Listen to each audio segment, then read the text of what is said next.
Bismillah ar-Rahman ar-Rahim. Alhamdulillahi Rabbil Alameen. Wassalatu wassalamu ala atamman al-akmalani khayri khalqillahi ajma'in. Nabiyyina Muhammadin wa ala alihi wa sahbihi ajma'in. Amma ba'd. Assalamu alaikum wa rahmatullahi wa barakatuh, dearest brothers and sisters. And welcome to the continuation of Tafsir of this very magnificent surah, Surah Luqman, the 31st surah of the Qur'an. Inshallah, today we will be beginning the story of Luqman's advice to his son, and perhaps inshallah we'll cover maybe just two of those verses, verse 12 and 13 in today's lesson inshallah. Let's begin with the recitation of that part of the Qur'an. أعوذ بالله من الشيطان الرجيم بسم الله الرحمن الرحيم ولقد آتينا لقمان الحكمة أن اشكر لله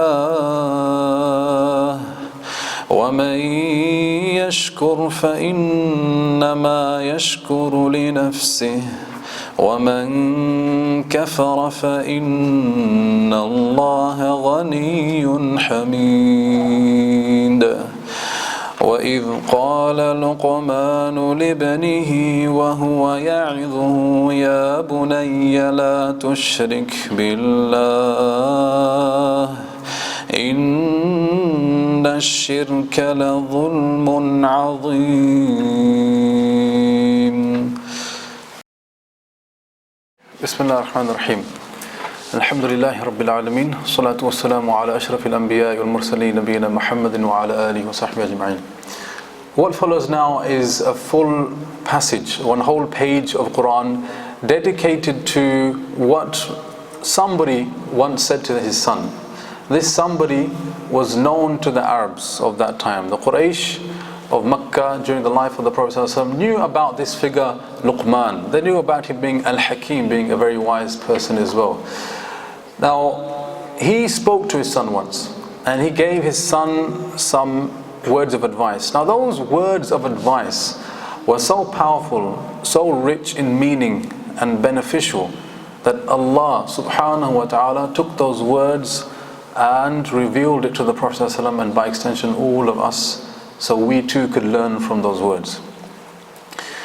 Now, as we usually do, we ask the question, what is the link between these verses, verse 12 onwards, which speak about Luqman and his advice to his son, which generally focuses, the main gist, objective behind his advice to his son was to get him to absolve himself from the shirk that he was doing. His son was a mushrik, and appreciate and affirm and believe in the tawheed of Allah subhanahu wa ta'ala. This was the main objective.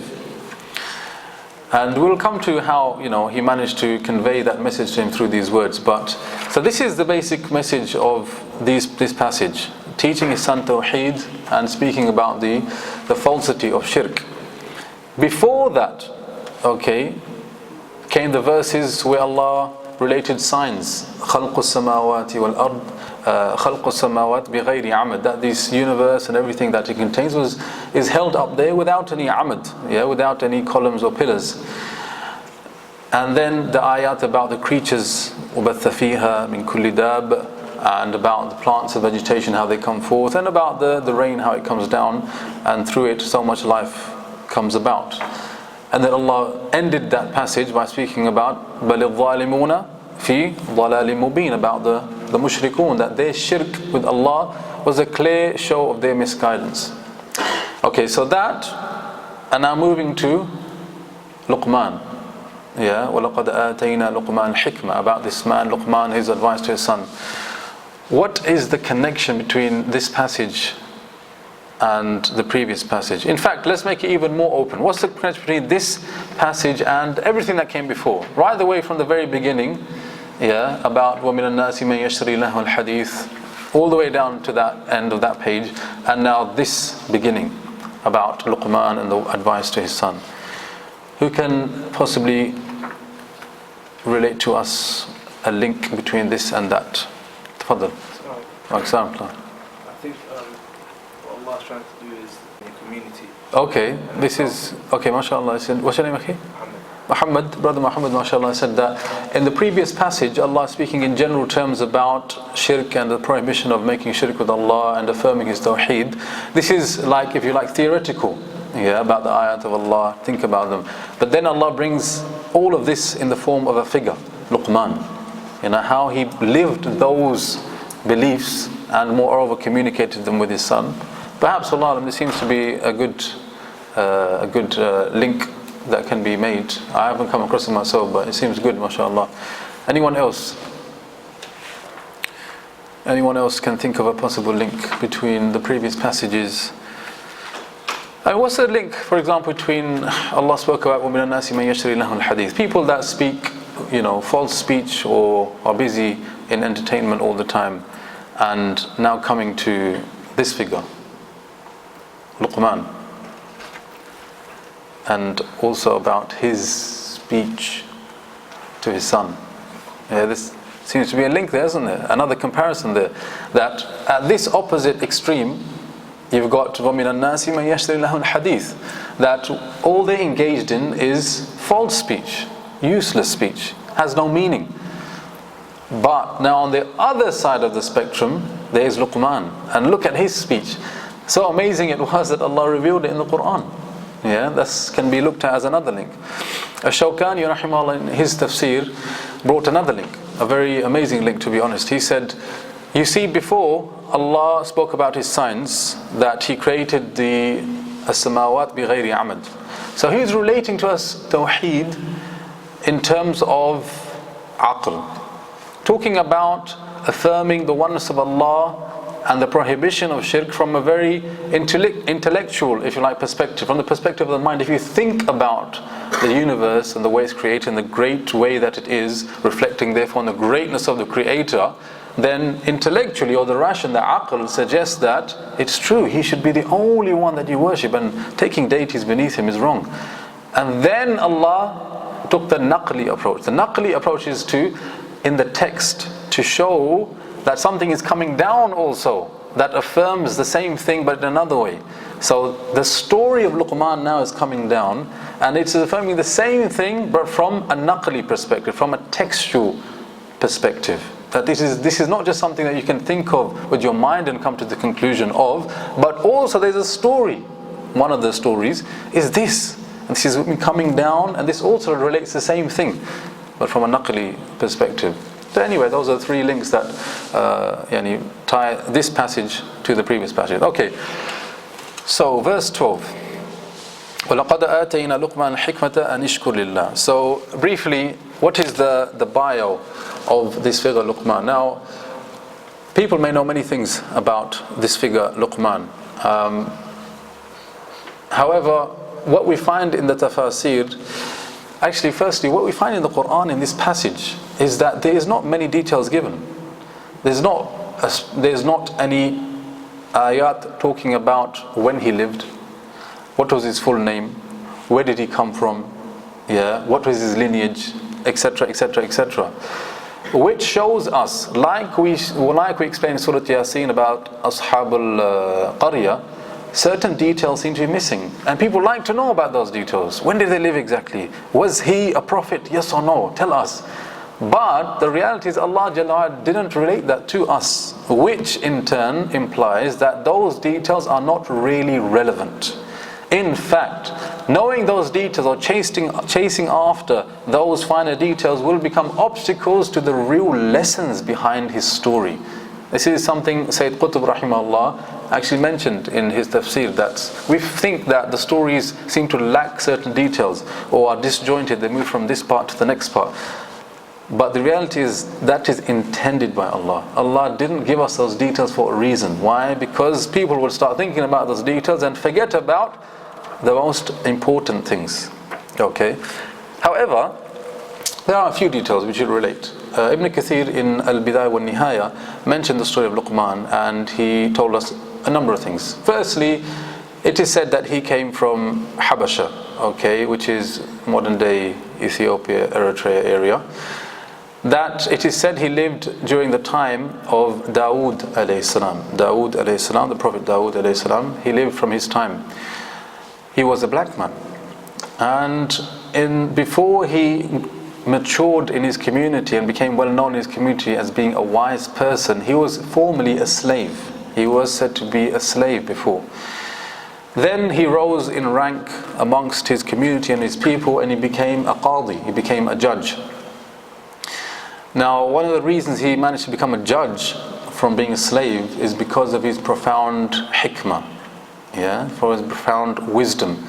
Ibn Kathir mentioned a number of stories that they heard of, those Quraysh knew about, that pointed towards his wisdom. One of them is that when he was a slave, his master said to him, sacrifice a sheep and bring me the two best parts of that sheep. Which parts did he bring? Does anyone know? Not the brain, the heart and the tongue. Yes, the heart and the tongue. So he brought to him the heart and the tongue. Okay. Another similar incident, he told him again, sacrifice, but this time bring me the two worst parts of the sheep. And he brought him the same thing, the heart and the tongue. So the master said, I asked you to bring me the best two before, and you brought me the heart and the tongue. But this time I told you to bring the worst, and again you bring the heart and tongue. Why? Luqmān said, yes, because if the heart and tongue are pure, they are the best part of the body. And if they are corrupt, then indeed they are the worst part of the body too. And in those words, it is amazing to see the wisdom behind Luqmān. There are other stories as well, we'll not mention them, but fair to say that he was well known for his wisdom in his speech and the way he used to think. Okay, now in terms of his full name, it is said that his full name was Luqmān ibn Tharan. Besides his wisdom, he was also known for his ibadah of Allah. Okay, so he was known to be a very righteous man. That was something else he was known to be, a very righteous man. So it was not that he was just a person who was very wise. No, he was a worshipper of Allah who was also extremely wise. Now, when he became a judge, a man came to him once and said, you were a slave just yesterday and you became a judge now? How did you manage to become a judge just like this? And he gave 4 reasons as to why he attained this position amongst his contemporaries. He said, firstly, it is by the qadr of Allah. Number 1, he, if you like, gave the praise of his position not to himself but to Allah. It is by the qadr of Allah. Then he said, it is by fulfilling the amana of others, fulfilling the trusts. People trusted me with things and I fulfilled those trusts. I was true to those trusts. That was number 2. Number 3, he said, by being truthful in speech. Being truthful in speech. And number 4, he said, by not engaging in things that doesn't concern me. مَا لَا يَعْنِي. These words, مَا لَا يَعْنِي, are also the words of the Prophet sallallahu alaihi wasallam. مِنْ حُسْنِ إِسْلَامِ الْمَرْءِ تَرْكُهُ مَا لَا يَعْنِي. The same thing, subhanAllah, the Prophet ﷺ said as well, that from the goodness of a person's Islam, or from the perfection rather of Islam, is that he leaves off مَا لَا يَعْنِي, that which is of no concern to him. So he mentioned that was the 4th thing. I did these 4 things, or these 3 things rather, and so I became what you see me today. I moved from being a slave to a qadi.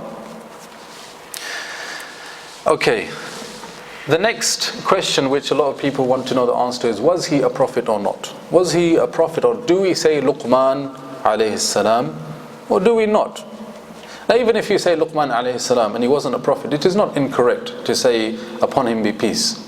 Alright? So the question rather still stands, was he a prophet or not? Now Ibn Kathir rahimahullah in his Tafsir, he said that most of the Mufassirun said no, he is not a prophet. Rather, he was a righteous man who was also very wise. That is the view of most of Mufassirin. There is a statement that goes back to Ikrimah radiyallahu ta'ala, a companion who said no, he was from the prophets, he was one of the prophets. However, this is a minority opinion. The only other point to mention is about his son, because this passage is about Luqmān and his son. His son, all we know is that he was a mushrik. This is confirmed that he was a mushrik, whether or not he became a Muslim after these pieces of advice Luqman gave him, that is something that they differed upon. Some of them I've read said that Luqman continued in advising his son up until he became a Muslim, and others said no, he remained a mushrik. He remained a mushrik. One other piece of information we can also relate is that he wasn't a young boy like Yusuf alayhi salam was a young boy in the beginning of his story in the Quran. No, he was not just a young boy. He must have been over the age of puberty, because otherwise Luqman would not be condemning him for doing shirk. If he's just a child, he wouldn't be called a mushrik. He wouldn't be condemned for being a mushrik, and he wouldn't be advised against shirk, etc., etc. So he was a man as well, and Luqman obviously was a lot older than him. So that's something else to bear in mind. Okay, now going to the tafsir. First of all, there are three words that we want to explain. Allah said, وَلَقَدْ آتَيْنَا لُقْمَانَ الْحِكْمَةِ. Allah gave him hikmah. What does hikmah mean linguistically before we go to the tafsir? Hikmah, they said it comes from root of hakama, okay, which means to curb, to restrain, to govern. To govern, that's why you get the word hakim, the judge who governs and makes decisions between people. He is known as the hakim. So hikmah then, it relates to two main things: having knowledge and also having wisdom with that knowledge. Having knowledge and having wisdom with that knowledge.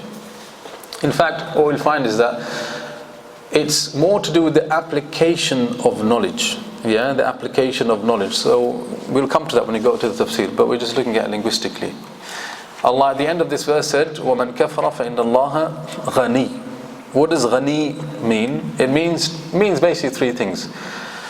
It means that you are free from want of anything else. It means that you are independent, and it means that you can do without others. Yeah, that's why the rich person is also called ghani. Why is he called ghani? Because of his money, it allows him not to depend on other people, because he can spend his money and take care of his own self. Interestingly, the ghaniya in Arabic is used to refer to the beautiful woman. Now the reason they call her ghaniya from the root ghani is because she doesn't need cosmetics. Because she's so beautiful, she's in no need of the makeup. So they said she is ghaniya, she is a beautiful woman. And then the next word is hamid. Allah said, فَإِنَّ اللَّهَ غَنِيٌّ حَمِيدٌ. Hamid comes from root of hamad, which means to praise, to commend, but also to be worthy of praise as well. You can praise many things, but which of those things is truly deserved of praise? When he said something is hamid, it means that you are praising him, and moreover he deserves and is worthy of that praise. So when it refers to Allah subhanahu wa ta'ala, it means that he is worthy of great praise. Worthy of great praise. Okay. Now the tafsir. We spoke about the link between this verse and the previous verses. Now let's get to the actual words themselves. Allah said, وَلَقَدْ آتَيْنَا لُقْمَانَ الْحِكْمَةِ. Allah آتَيْنَا Luqman something. Allah gave Luqman something. Now here, they said that this آتَيْنَا, ityan, refers to Allah inspiring Luqman. Yeah, inspiring Luqman. This is why you find there is a difference of opinion as to, does this inspire relate to wahi, in which case he would be a prophet, or does it relate to ilham? Ilham is a type of inspiration. Yeah, if it refers to just inspiration, then he can be said to not to be a prophet as well. In the Quran, what we find is that there are certain people that were inspired by Allah, but they were not prophets. Can you tell me some of those people? Okay, what verse suggests that he was inspired by Allah? Very good. Maryam is one, alayhi salam, and another lady, another woman, Asiya. I don't know. Which verse were you thinking of? Are you just guessing? And there is also in Surah Qasas mention of the mother of Musa alayhi salam as well. Yeah. وَأَلْقِيهِ وَأَلْقِيهِ فِي الْيَمِّ. Allah said to her, أَلْقِيهِ فِي الْيَمِّ. And in the beginning of that verse, وَأَوْحَيْنَا إِلَيْهَا, that we أَوْحَيْنَا إِلَيْهَا, we revealed to her. No, we inspired her. Inspired her. She was not a prophetess. Rather, she was being inspired by Allah to throw him into the river, and also to breastfeed him as well. So these were inspirations coming from Allah to non-prophets. And this is another case, Luqmān. Now what did Allah inspire him with? Hikmah. Allah inspired him with Hikmah. So what was the Hikmah of Luqmān? We spoke about Hikmah in terms of a linguistic sense, but here is the Hikmah of Luqmān, that Allah subhanahu wa ta'ala gifted him. Now here al-Tabari rahimahullah said the Hikmah of Luqmān, it comprises of three things. First is fiqh of the deen, understanding of the religion, meaning understanding how Allah is supposed to be worshipped. That is the first thing, having an understanding of the religion. Number two, he had aql, he had intelligence, meaning he had knowledge. Number three, he said isaba fil qawl. He had this isaba fil qawl. What does that mean? It means that asaba means to hit, to strike a target. Like when you fire an arrow and it hits a target, you say it has, he has hit the mark. Asaba. In qawl, in speech. So it means whenever he would speak to others, he would choose the right words to use at the right time in the right place. And that really is indicative of a person's wisdom, that they have knowledge, but they know how to relate that knowledge in its proper time, in its proper place. Okay? Like here we are, brothers. I'm talking to you, and at the same time, this is not just you, there are sisters as well in another room also listening here. So the person needs to reflect, and to think, well, I'm not just speaking to these people, I'm speaking to sisters as well. Moreover, there's a camera, so whatever I say will be heard by many other people, believers, non-believers, etc., etc. So what I say, I can say in many ways. True? There's so many words that I could use to say what I want to say. But the right words to use in this situation, this takes hikmah, this takes wisdom. Yeah. So when al-Tabari said isaba fil qawl, it meant that he had knowledge, but he knew how to relate that knowledge in its proper place and its proper time. Okay, so that was the hikmah of Luqmān. Then Allah said, Anishkur lillah. Anishkur lillah has two tafsirs, okay, two tafsirs. Allah said that He gave Luqmān hikmah and then Anishkur lillah. Anishkur lillah can either mean, number one, that it is in order that Luqmān would make shukr of me. I gave him hikmah as a gift in order, bi-an ishkur lillah, so that he would make shukr to me. That is the first one. The second interpretation is that this an is an tafsiriya. What that means is it's an explanation. So the second opinion is that Allah subhanahu wa ta'ala said, because he was making shukr of me, I gave him hikmah.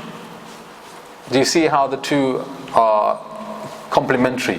One is that Allah gave him hikmah in order that he would make shukr of me. The other one is Allah is saying, why did we give him hikmah? We gave him hikmah because anishkur lillah, because he would make shukr to Allah subhanahu wa ta'ala. That is why we gave him this gift of hikmah. Then Allah said, وَمَنْ يَشْكُرْ, whoever does shukr, فَإِنَّمَا يَشْكُرُ لِنَفْسِهِ, then his shukr is only for his own self. Whoever does shukr, his shukr is only for his own self. Why do you think this statement was then related straight after saying وَلَقَدْ آتَيْنَا لُقْمَانَ الْحِكْمَةَ أَنِ اشْكُرْ لِلَّهِ? What do you think is the connection here? The link is that Allah is saying that why did we give him hikmah? In order that he would make shukr to me. And some may think, Allah needs us to make shukr to him? No. مَنْ يَشْكُرْ فَإِنَّمَا يَشْكُرْ لِنَفْسِهِ. It is not for me. I didn't give him hikmah so do shukr to me because I need that shukr. No. If any of you does shukr, that shukr only goes back to your own self. So don't think I gave him hikmah in order to do shukr to me because I need shukr. No, rather the reality is the opposite. He needed the shukr, just like we all need that shukr. That's why Ibn Āshūr, he said, look here at this statement. It is jumla shartiyya. It is a conditional statement.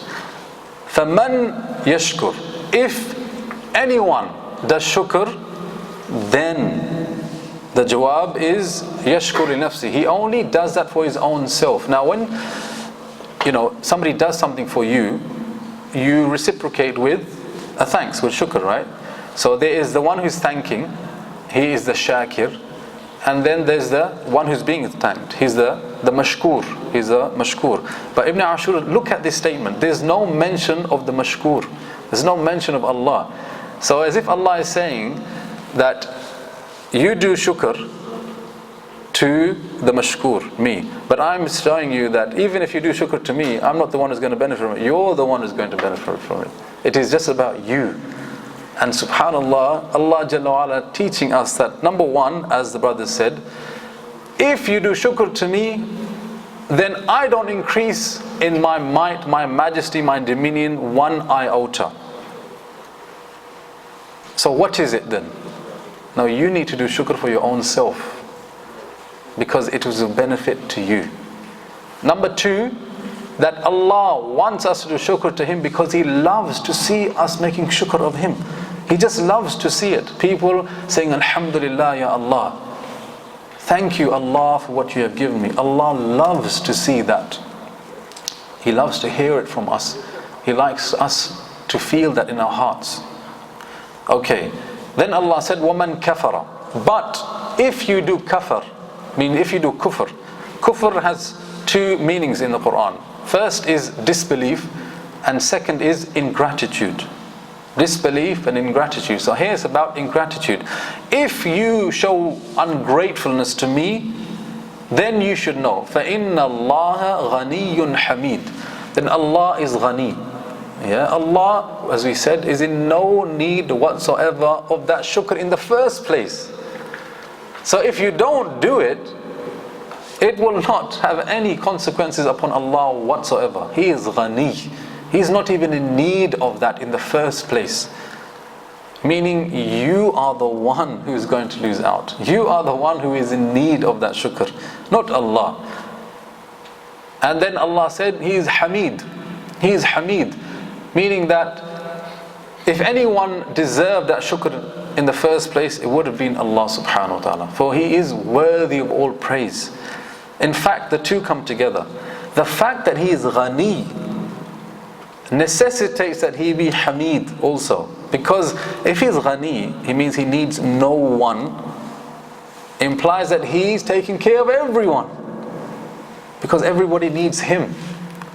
If He takes care of every one of us, then it means He should have all of our praise too. Do you see how they both come together in perfect harmony? Allah is ghani. He doesn't need anyone. Rather, He is the one giving everyone everything. And so if He gives everyone everything, it means that He is the one who deserves a shukr, praise. And so He is Hamid. Okay. This is now the lessons, okay. Now, hikmah, wisdom. Wisdom can be seen in many people, believers, disbelievers. It is something that human beings have different levels of. Now, when it came to Luqmān, Allah said that He gave him hikmah. But Allah didn't just say he had hikmah. Allah then followed it up by saying that he made shukr of Allah. So, it means that he had a particular type of hikmah. He had one of the highest grades of hikmah. He didn't just have any wisdom. Any wisdom, for example, a person showing wisdom could be, there's two people out there in the desert, and on the horizon they see some vultures, they're circling. Okay, now one of the two says, oh look, there's some vultures there. The second person says, no, there's a dead corpse there, or there's an animal that's been fatally wounded. So the other guy says, what are you talking about? He goes, no, That's what happens basically. When there's an animal that's about to die, the vultures come and start to encircle it. So the other person, they both have knowledge, but this one, he sees further into things. He has a degree of hikmah. As for the hikmah of Luqman, it wasn't about looking out to other people. Rather, it was about his own self. He had the ability to look inwardly. When he looked inwardly, he saw all of the blessings of Allah subhanahu wa ta'ala. Every single blessing of Allah, or rather, every single blessing, but the blessings of Allah, he saw them within him, his own self. And by recognizing the blessings, he made shukr of Allah. Anishkur lillah. So that hikmah, the way it benefited Luqman, wasn't that he was able to put other people in their places. No. It was that he was able to recognize Allah's blessing within his own self, and as a result make shukr of Allah subhanahu wa ta'ala, praise Allah and to thank him. So these verses, they show us that, this verse rather shows us that hikmah, wisdom, is of different grades. The highest grade of wisdom is what the prophets have. Is what the prophets have. And thereafter, people like Luqman, that weren't prophets, but yet they had a degree of hikmah that made them better worshippers of Allah subhanahu wa ta'ala. That is the purest form of wisdom. The second lesson, in fact, we've discussed already, the intended lack of detail about who Luqman was, where he lived, what time, etc., etc. The next verse, Allah subhanahu wa ta'ala said, وَإِذْ قَالَ لُقْمَانُ لِبْنِهِ وَهُوَ يَعِظُهُ يَا بُنَيَّ لَا تُشْرِكْ بِاللَّهِ إِنَّ الشِّرْكَ لَظُلْمٌ عَظِيمٌ. Verse number 13. وَإِذْ. Now, this wa, right at the beginning, Ibn Āshūr said this links back to what came directly before. Meaning the words that Luqman gave to his son as advice were directly related to the hikmah that Allah had given him, which shows us, subhanAllah, that Luqman first looked within his own self, saw the blessings of Allah, and that made him make shukr to Allah. But then he looked around him, and where did he look? No further than his own son. That hikmah gave him the ability to do dawah. Who did he do da'wah to first? His own son. وَإِذْ قَالَ لُقْمَانَ. إِذْ means remember. So remember when Luqman said لِبْنِهِ, to his son. وَهُوَ يَعِظُهُ. وَهُوَ يَعِظُهُ. Now, what this means, this wow is known as a wow of hal. So it is, Allah is saying, when Luqman said to his son, whilst he was admonishing him. Whilst he was admonishing, what do you say in that admonishment? Ya bunayya la tushrik billah. Very simple words. Oh my son, don't do shirk with Allah.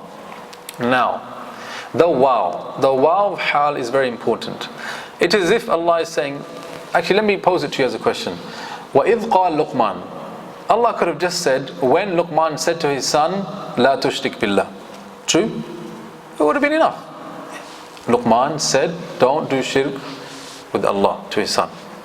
But Allah has added, وَهُوَ يَعِظُهُ. Whilst he was admonishing his son. So what do you think? What extra meaning or insight does that give us about Luqman and his son? Imagine the two of them are there. And Allah is not saying that he just said to his son, but rather Luqman said to his son whilst admonishing him, oh my son, don't do shirk with Allah. Can anyone see extra benefit by Allah saying whilst he was admonishing his son? This gives an indication that it wasn't a one-off. One day he sat down his son, he said, son, listen, don't do shirk with Allah. Okay, it's not right. No. وَهُوَ يَعِظُ. Whilst he was, so he used to talk to his son often. He had a relationship with his son. He was close to his son.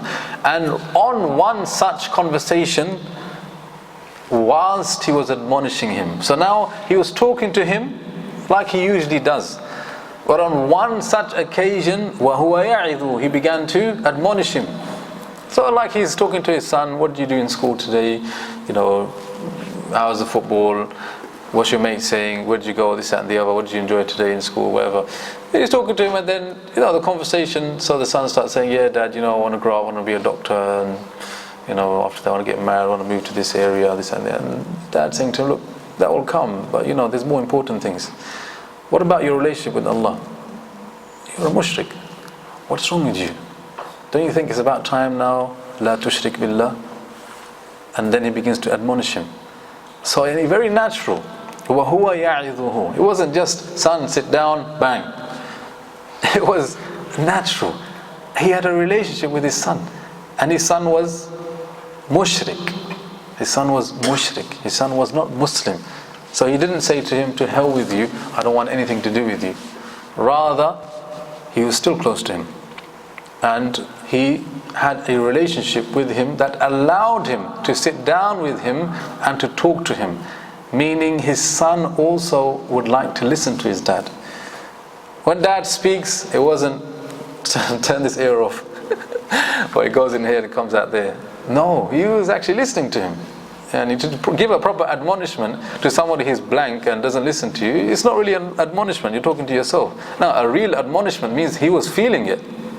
He was feeling it, so it was a natural conversation and it led on to admonition. That is what the wow of hal teaches us. And the second thing it teaches us is that it was an ongoing thing. It wasn't a one-off. وَهُوَ يَعِظُ. Whilst he was. So he used to do this often. He used to do this often. Ibn Āshūr said in his Tafsir that in fact Luqmān continued to give advice to his son about not doing shirk up until one day his son became a believer. So subhanallah, persistence. We'll come to that in the lesson inshallah. So he said to his son, Ya bunayya. Ya bunayya, bunay is what they call kalima tasghir. It is taking the word son and making it more cute. Making it more cute, for want of a better word. Yeah? He didn't say son, he said dear son. In Urdu we say beta. Beta or beto. He's saying to him in a very nice way. He's saying words of affection. Yeah, he's using affectionate words towards his son. Ya bunayya, oh my dear son. How he began this admonition with words of affection and compassion. Then he said, La tushrik billah. Don't do shirk with Allah. After telling him don't do shirk with Allah, he then said the reasoning. He gave the illah. What was the illah? Because inna shirka la dhulmun azim. Because shirk is indeed a great dhulm. A great dhulm. What does great dhulm mean? We'll come to that. But before we come to that, one question, my brothers and sisters. We said usually the case is in an argument as related in the Qur'an in various places. There are two components. There is the hukm and the illah. What usually comes first? The hukm or the illah? Illah. Illah comes first, right? But here's the opposite, no? The end conclusion, La tushrik billah, seems to be coming first. And then, Inna shirka la dhulmun azim. Indeed, shirk. Why? The reason why you shouldn't do shirk with Allah is because it is a great dhulm. So, how do we understand this? It seems to be at odds with what we learned in Surah Yasin and even before in the previous two verses about Allah speaking of don't do shirk with Allah, but first giving the reasons. Why? Because He created the heavens without any amad, and He spread out all of these creatures, and then He sent down the rain, etc., etc. Then at the end, the hukm, بَلِ الظَّالِمُونَ فِي ضَلَالٍ مُبِينٍ. Don't do shirk with me, look at these misguided people. So even there, it was clear, illah and then hukm. This time, it seems though that the Luqmān is saying to him first, don't do shirk, this is the hukm. And the reason why you shouldn't do it is because it's a great dhulm. So how do we reconcile this? How do we understand this? وَهُوَ يَعِظُ. It goes back to this wow again, wow of hal. Wow of hal shows that it was a continuous thing. It wasn't a one-off, son, don't do shirk with Allah, one-off setting. No. continually Luqmān was telling him, advising him, giving him the reasons. And so it is already been there, embedded, that he was giving him the advice, the reasonings not to do shirk with Allah. So it is not really the case that you look at this and say, no, it looks like this is coming first. No, the fact is, it's an ongoing thing. And most probably, Luqmān began with the reasonings before he ended up with the conclusion, which was, don't do shirk with Allah. That seems to be the answer for that question. Okay, now, la tushrik billah. And after that comes, inna shirka la dhulmun azim.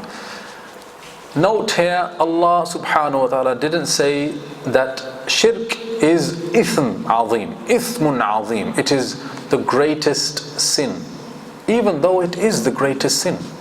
Yeah, we spoke about this last time, that Allah said that He forgives all sins except shirk. Whoever does shirk with Allah, inna Allah la yaghfiru.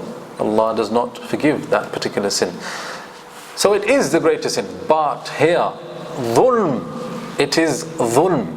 Now we usually translate dhulm to be injustice, but the word dhulm in Arabic encompasses three basic meanings. One of them is injustice. A second is wrongdoing, okay? Wrongdoing or evil doing. Wrongdoing or evil doing. And the third is to misplace something, to take something and to put it in its incorrect place. Now, inna shirka la dhulmun azim relates to the second two meanings. It is not an injustice, wal-'iyadhu billah, against Allah. It cannot be, no one can do injustice to Allah. Huwa al-ghani. No, but it is number two. It is definitely an evil, and for sure it is a wrongdoing. That is clear. The third, that it is putting something in its incorrect place. And again, this is so true for shirk. For shirk is to take an entity out there, an idol or anything else, living or non-living, and to afford it a position that it does not deserve. True? They took the idols, the Quraysh took the idols and put them from their position, which is even lower than the position of themselves, and elevated it up to the position of the Creator. They placed this thing up here. This is dhulm, according to the third meaning. And even it is misplacement of something else, which is your own devotion, your own feelings of love, of awe, of veneration. You took those feelings and you placed them within these idols, this other entity beneath Allah. You also misplaced your love, your worship in something that doesn't deserve it, something wrong.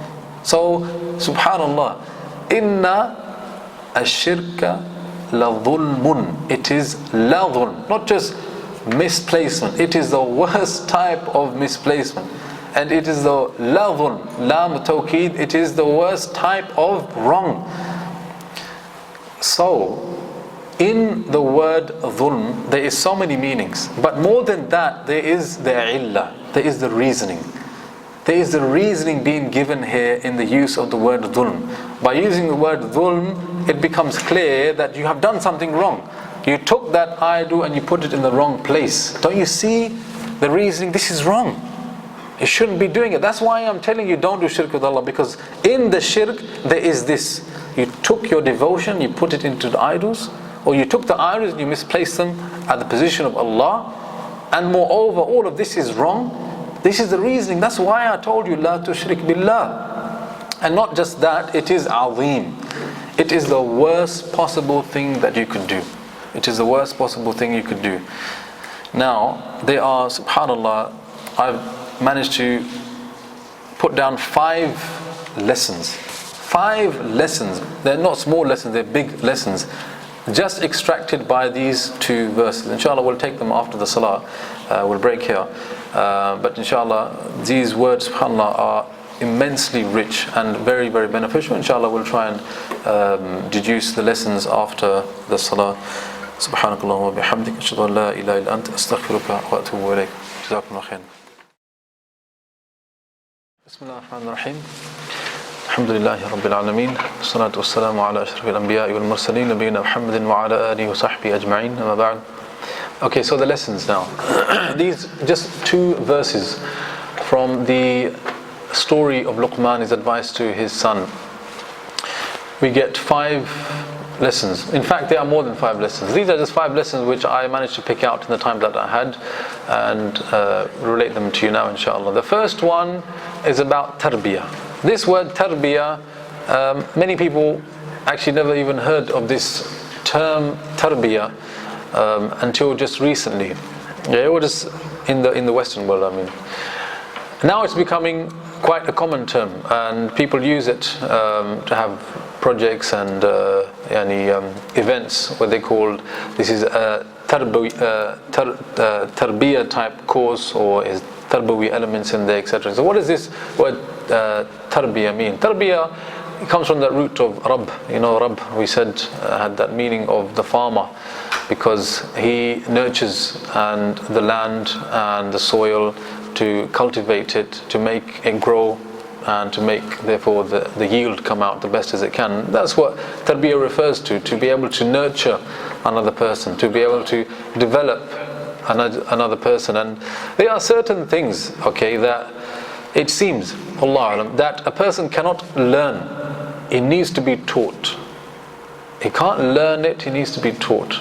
You know, one of those things is good manners, akhlaq. And that's why the mother of Imam Malik rahimahullah said, I used to send him with a stick, in fact, to the masjid when he was just a young boy. What was he going to learn? They asked her. She said, I want him to learn the akhlaq of the scholars first before he learns their ilm. This is a practice of the Salaf, is well known. So in that there's an indication that there's certain things that you can't learn by reading or by listening to. Rather, you need to see it acted out to another person, or that person to actually tell you this is this and this is this and this is how you behave in this situation. This is tarbiyah. Okay, so Luqmān, in the story of Luqmān with his son, there is a great lesson in tarbiyah. In fact, the way he began the conversation, Ya Bunayya, in that there is an immense lesson about showing affection to one's children. It's something very basic you may think of, but it has a major impact on the child's development. Many people in behavioral psychology, they now say that most, if not all, of the problems that people experience later on in life in terms of abuse, domestic violence, etc., etc., goes back fundamentally to what? Their own childhood, their own parents. That somewhere along the lines they too were abused or oppressed by their parents or someone else, and that then later on manifested in another form of abuse by them towards their own wives, etc., etc. So one of the key elements of a parent's relationship with his son, daughter, is to show them affection. Affection, some people are more affectionate towards others, more affectionate than others. You know, some people they're quite affectionate the way they speak to others, the way they feel about others. However, other people are quite reserved. You know, they find it difficult to show their emotions to other people, even their children. Some people, they don't kiss their children. I mean, some of you may find that strange, but there's some people that they can't find it within themselves to kiss or to hug their children. That's their dispensation. But even those people, there's a lesson here that you may not be able to feel or express affection because you don't feel it, but you can say words of affection. You can have gestures of affection. And subhanallah, this word Ya Bunayya is just a word of affection. But even the word has an impact on the one that is being addressed to. Yeah, hearing words of affection, especially from your own parents, has a very positive impact on the child and the way he views their parents, and also the way he begins to develop as well. And he has love around them. And the most important love is the love of the parents. And even in dawah, so moving beyond parenthood, okay, even in dawah, talking to friends, family, colleagues, Muslims and non-Muslims, you know, the Prophet ﷺ said in the hadith Abu Dawood that Inna Allah Rafiq, that Allah is, they translate as gentle, and yuhibb al-rifq, and He loves gentleness. In fact, he said after that Allah gives for a thing that has gentleness in it that which He does not give for a thing that has unf, harshness. Yeah, and that relates to the impact those words will have. You can say one thing in many ways, but the Prophet is saying if you use gentle words, then the impact Allah will give in it something that He won't give to, for example, if you said the same thing with harsh, coarse words. Okay? And in the story of Yusuf alayhi salam, there is a very nice point of benefit about affection, because right at the beginning he said to his father that he said, I saw a dream. إِنِّي رَأَيْتُ أَحَدَ عَشَرَ كَوْكَبًا وَالشَّمْسَ وَالْقَمَرَ رَأَيْتُمُونِي سَاجِدِينَ. I saw them all prostrating to me. So he's talking to his father, and as Ibn Kathir said, he was younger, he was below the age of puberty, he's just a young child. He had a dream, and now he's coming to tell his father. Now the interesting thing is, the father he's not saying, go away, what are you talking about, dream? What do you know about dreams? He's listening to him. But before that, the child feels as if he can approach his father and tell him about something as small as a dream. Amazing. And Yaqub alayhi salam had that relationship with Yusuf, that even though he was a young child, he felt confident. I can go to my father and tell him anything. Even about this dream where I saw all these stars and the sun and the moon bowing down to me. It sounds ridiculous, like a fairy tale. But he feels, no, I can tell my father. And subhanallah, the father responds, لا تقصص رؤياك على إخوتك. Don't disclose of this to your brothers. Meaning he took him seriously. He listened to him, subhanallah, and he valued what he had to say. He was just a young boy. Gentleness in the wording. Don't get that confused with having a gentle message. Many people hear this and think da'wah therefore needs to be about a diluted version of Islam. No, those are two separate things. Who was the most evil person who ever lived on this earth? The most evil person known in human history. Who was this incredibly evil man who no one was more evil than? Who? Fir'aun. He was the most evil of all people. Yet Allah sent Musa alayhi salam and Harun to him and said to them, قُولَا لَهُ قَوْلًا لَيِّنًا لَعُوا يَتَذَكَّرُ أَوْ يَخْشَى. Say to him, Fir'aun, this is the most evil, tyrannical person who ever lived, قَوْلًا لَيِّن, a word that is layyin. Layyin means what will make him incline, meaning a gentle word. Use words that are gentle. قَوْلًا لَيِّنًا. Why?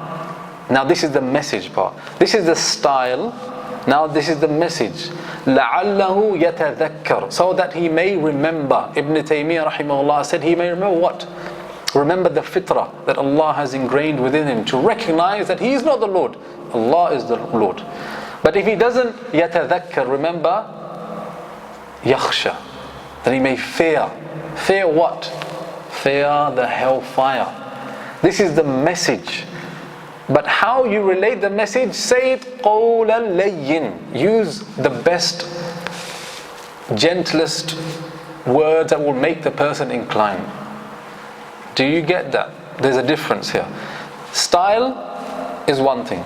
Message is a completely separate thing. What we are speaking about here, Ya Bunayya, the style, the language he used. But look at the message. La tushrik billah. Don't do shirk with Allah. The message, subhanallah, very blatant. Don't do shirk with Allah. And moreover, though the words were affectionate, the way he was conversating with him was in the form of maw'idha, وَهُوَ يَعِذُهُ. Maw'idha means not just to admonish, it means to educate and to impress upon someone. Meaning being firm. He was being firm with him. So he used affectionate words, and he had a very strong message, and he was delivering that in a very firm way. Yeah? Which brings us to another lesson, which is number 3. Firmness. Sometimes a maw'idha is required. It is not the case that every single time you should only say, well, you know what, the only way I should do da'wah, persuade others, talk to others, is in a very gentle way. No. Sometimes the situation calls for you to be firm, to give a maw'idha. And that is based on how you perceive the world, how you prioritize everything around you. If you believe that the worst thing a person can do is to make shirk with Allah, then for sure you will want to impress it upon that person that no, this is the worst thing. You should not be doing this. This is wrong. And that you won't be able to help yourself except and be very passionate about that and impress it upon that person. So this teaches us that sometimes firmness is needed. Yeah, with the children, you need to be generally gentle and generally affectionate, but sometimes you need to be firm as well. Yeah, this firmness should not be left out. Sometimes it needs to be there. Okay, so that's another point of benefit that we can learn from this. Number 2, we said persistence in da'wah. Persistence in da'wah, where does this come from? وَهُوَ يَعِذُهُ. The wa of hal, we said it indicates that he was consistently keep on telling his son, imploring his son, impressing it upon him, la tushrik billah. Somebody could have said to himself, I'll tell him once, twice, thrice, and that's enough. I'm not going to tell him anymore. Why should I waste my breath on him? He's a mushrik. Leave him be. He wants to, let him. No.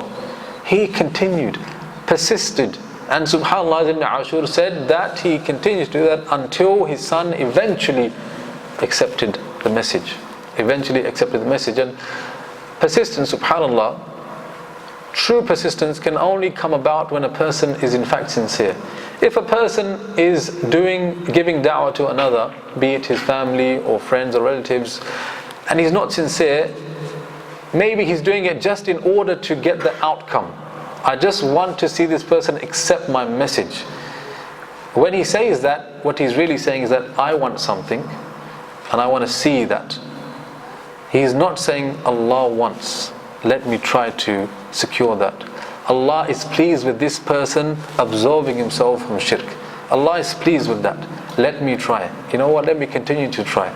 If I don't do it today, I'll do it tomorrow. If not tomorrow, then I will continue. I will do my utmost. However, if he's insincere, the person will get frustrated. I didn't work. Forget it, man. Who cares? If you were sincere to Allah, you would continue to try. You would continue to try, and you would try in many different ways. So persistent. In fact, I thought of a friend of mine who told me about 2 years ago, his father, unfortunately, he never prayed. He grew old not praying anything.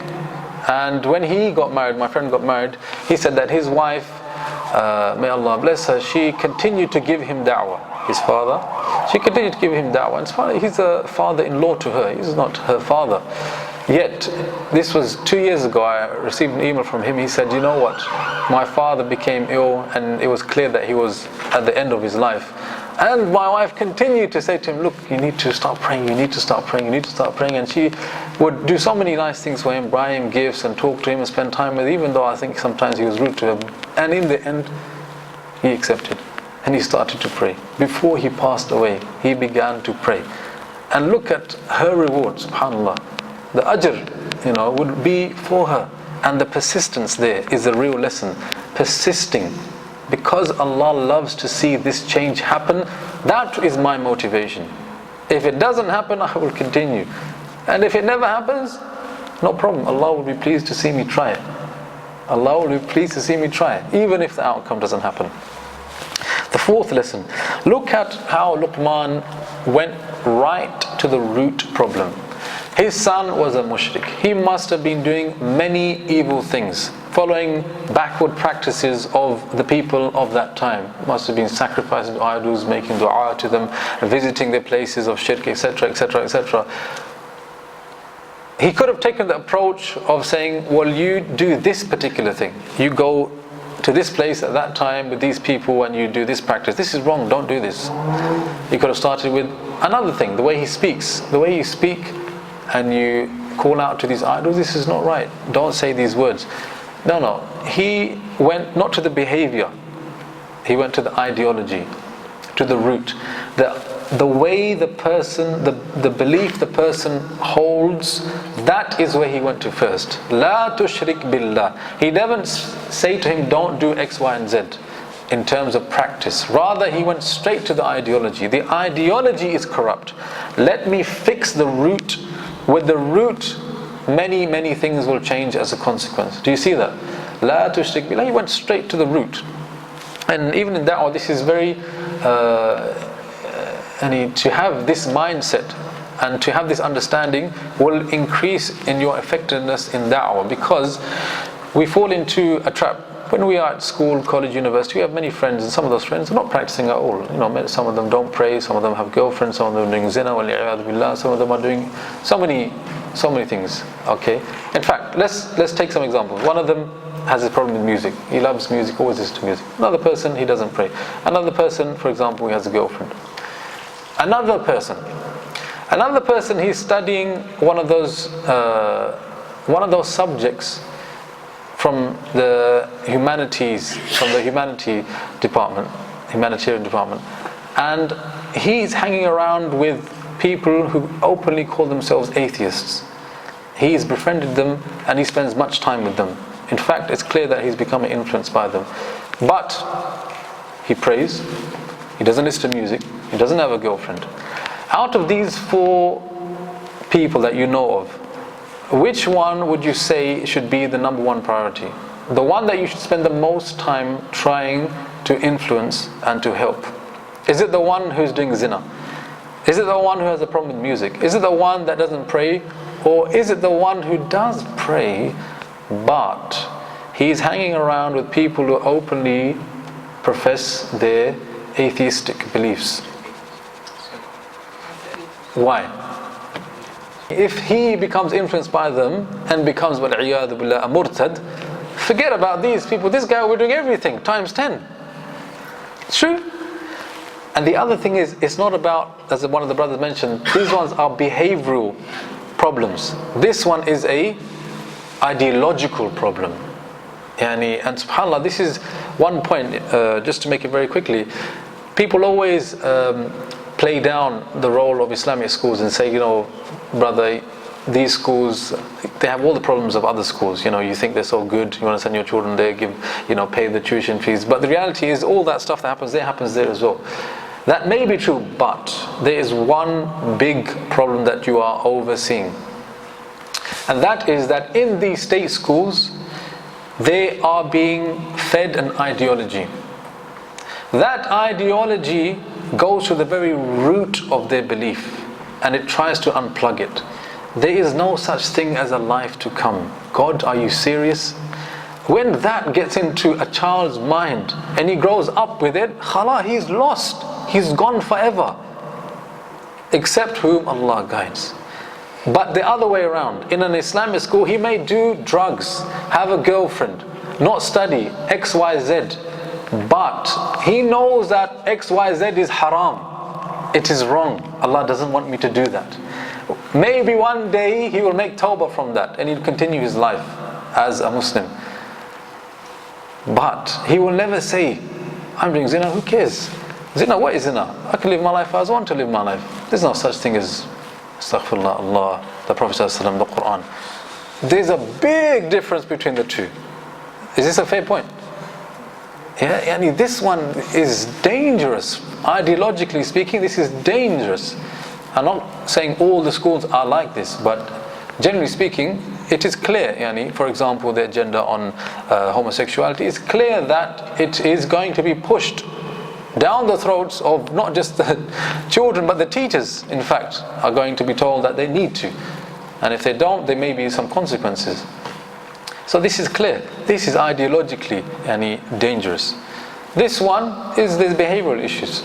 Maybe there's some ideological differences as well in certain other places. But anyway, that's one point to make. So, starting with the root problem. You have many friends, they have many problems. You have many problems as well. But you need to give da'wah. And you give da'wah, go to the heart of the matter. Person habitually sins. You can obviously advise him about those particular sins, but why does he do that? The main thing is that the heart is not connected to the akhirah. Remember this. The heart is not connected to the akhirah. Had the heart been mindful, aware, reflecting on the life to come, and the consequences of sinning in the life to come, and the rewards that one will reap by abstaining, those sins would become marginalized. They wouldn't be as big a problem as they were. This is one thing. The second thing, the person has not مَا قَدَرُ اللَّهَ حَقَّ قَدْرِ, has not appreciated and felt the greatness of Allah in his heart. If a person lives feeling the greatness of Allah subhanahu wa ta'ala, he would find it difficult to sin against Allah. He would find it difficult to persist in sinning. There is a difference between falling into sin and persistently doing that sin, wal-'iyadhu billah, over and over again. When a person appreciates Allah's greatness and the greatness He has over him, he feels embarrassed. How can I continue to do this sin? Now, if you were to focus on these two things, then you would find that you are thinking about that one problem, but this is correcting all of these problems. So many problems in his life, and all of them seem to be getting treated because you went to the root, the ideology. Yeah? And in this case, the belief and the conviction in the akhirah and the greatness of Allah subhanahu wa ta'ala. The last point was the prevalence of shirk in our time. Okay, now when we read about shirk, we know, anybody was to ask us, what is the worst sin that a person can do? We say shirk, no doubt. And we say shirk is the worst thing, and we believe that too. But do we really believe that shirk is as big a problem as it was during the time of the Prophet ﷺ? Who here thinks that it was a bigger problem during the life of the Prophet ﷺ, and it is a lesser problem now? And be open, I'm not going to criticize anyone. This is just what you think, what comes to mind. Yani, when you read about shirk, do you think shirk? Yes, everywhere you go is shirk. I see the manifestations of shirk, just like in the time of the Prophet. Or is it the case that shirk, it was the idol worshippers of Makkah, and maybe the Hindus now, and other people but it's not prevalent like it was during the life of the Prophet, like Ibrahim alayhi salam, like Luqmān had to do with his son. I think it's a fair judgment to say that we don't really believe it is as prevalent today as it was then. True or not? True. Yeah. The thing is, we have not appreciated what it means to do shirk with Allah. In terms of the gravity of the sin, yes, but in terms of what does shirk exactly mean? How exactly does a person do shirk wal-'iyadhu billah with Allah subhanahu wa ta'ala? We spoke about tawheed, al-rububiyyah and uluhiyyah. We said uluhiyyah is that a person devotes their ibadah, and not just ibadah in the very ritualistic sense, but in terms of the spirit behind ibadah, being something of showing reverence, awe, greatness, love, hope, trust, reliance on and only in Allah subhanahu wa ta'ala. That is tawheed al-uluhiyyah. So Allah is saying, this is only for me. Now if you took a share of any of those feelings and emotions and showed it to someone other than Allah, then you have done shirk with Allah. And shirk is of levels, but the main thrust of it is that if you took some of these emotions and felt them towards someone other than Allah, then you would have an element of shirk in you. Yeah, you would have an element of shirk in you. Now, with that in mind, I want you to reflect over the celebrity culture that we see in our times. Yeah, it's something that is, the celebrities are not just celebrities of the movie industry or the music industry, but you have sports stars, for example. They're equally as big as celebrities as some of the rock stars. So this celebrity culture, would you believe, my brothers and sisters, that non-Muslim academics have studies in which they suggest that the reality of the celebrity culture is in fact a culture of celebrity worship. Culture of celebrity worship. Now I want to read out something I read in the British Journal of Psychology, at a paper that was published in 2002. It reads as follows. Celebrity worship has been conceptualized as having pathological and non-pathological forms. Analysis on both fronts can be done by conducting celebrity worship questionnaires. So they got questionnaires, they designed questionnaires, and they began to ask all of these fans of various celebrities, pop stars, movie stars, etc., etc. And after they got them to fill it in, then they began to analyze it. So they said by conducting the celebrity worship questionnaires, they managed to piece together a celebrity worship scale, which they shortened as CWS. This covers areas such as acting, music, sports, and others, like the gaming figures. They identified the highest forms of celebrity worship as being a mixture of empathy with the celebrity's successes and failures. What that means is that a person, he can only feel happy when he knows that my favorite movie star is happy. If he finds out that his favorite movie star is unhappy or being exposed in the paper, he feels unhappy too. And his happiness and his sadness, it depends upon this figure. Number 2, over-identification with the celebrity. Over-identification with the celebrity means that the person forgot who they are, but rather when they see that person on the poster, they feel that they are that person. And they identify themselves with that person to that extent. Number 3, compulsive behaviors. Compulsive behaviors like stalking. Stalking is something which is a huge problem for these celebrities, that people, their fans, one day they're writing to them, the next day they're visiting them, the next day they're following them, wherever they go, whichever country they are, they find that same person there and is stalking them. This is a psychological problem. Yeah, this is going to becoming a psychological problem. This is compulsive behavior. As well as an obsession with the details of the celebrity's life.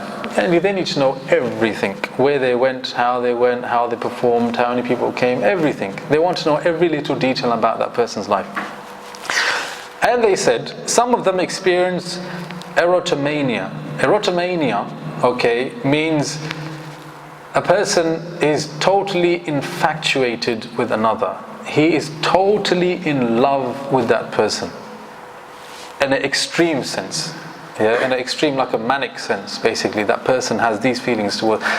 So when they did these celebrity worship questionnaires, what they concluded was that many of the fans held these feelings towards these group of individuals. Now, there are many parallels between these group of individuals and those idols that the Quraysh worshipped 1435 years ago.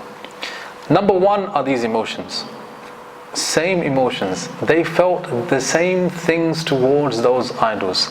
They would call out to them. Why would they call out to them? Why would they spend money and sacrifice to them? Because they wanted to make them happy.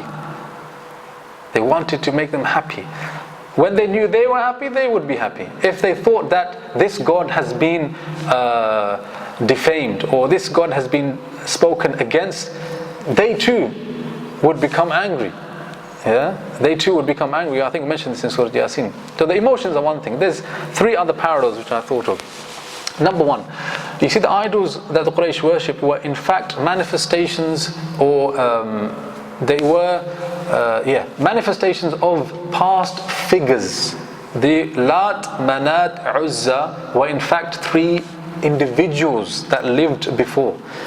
They lived before and they were known and respected amongst the community. After they died, then the people said we should have something to demarcate their place of death. And so they built a tomb over their graves.